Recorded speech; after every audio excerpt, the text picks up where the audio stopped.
A new Senate bill introduced by 2 senators would require gun owners to purchase liability insurance in California. The bill already receiving some backlash even before it's been passed. Fox 26 reporter Sofia Lesios looked into what this means for Californians if this bill was to pass. Vilifying the inanimate object is a cop-out. And that's what these legislators are doing. Senate Bill 8 would require gun owners to purchase liability insurance for the negligence or accidental use of their firearms. If the bill is passed, California would be the first state to require insurance for gun owners. People who own cars in this country have to have insurance.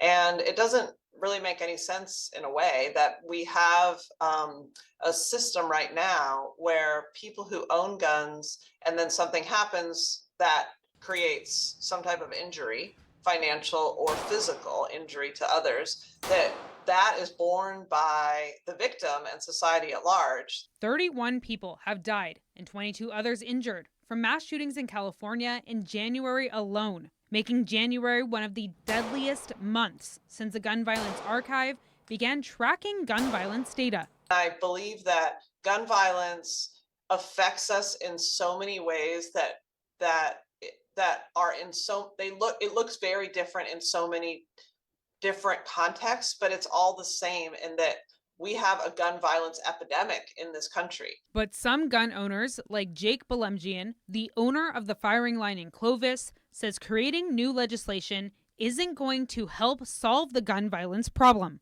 Imagine if the legislature told you, we're going to require you to get liability insurance on your mouth or on your pen, because you may say or write something that might be offensive to someone. You may say something to someone that would upset them so much that they would go out and hurt themselves or hurt others. So we're going to make you get insurance for that. What would people say? They'd laugh. That's ridiculous. It's my right. I'm free. I can do and say whatever I want to.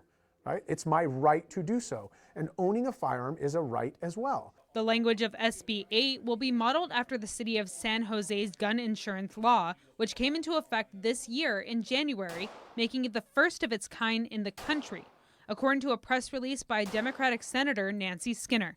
In the bill, Senator Catherine Blakespear says similar to San Jose, the gun insurance policy would fall under a person's home insurance policy. Right now, a lot of people are covered under their home insurance policies. But some people don't own a home. Of course, they rent, or they have a home, but they don't have an insurance policy because they've paid off their mortgage already. So, these are things that need to get worked out. Belemgian says passing this bill in California would not prevent mass shootings from making headlines. Are there things we could do to make that better? Yeah, absolutely. There's always room for improvement. But this constant demonization of people who own firearms it's unwarranted and it's ridiculous. How do you plan on enforcing this? Well, I don't know. I mean, the enforcement is something it's a whole legislative process where you have to work through the bill specifics. And I mean, right now it's, these are things that need to be worked out. For Fox 26 News, I'm Sofia Lesios.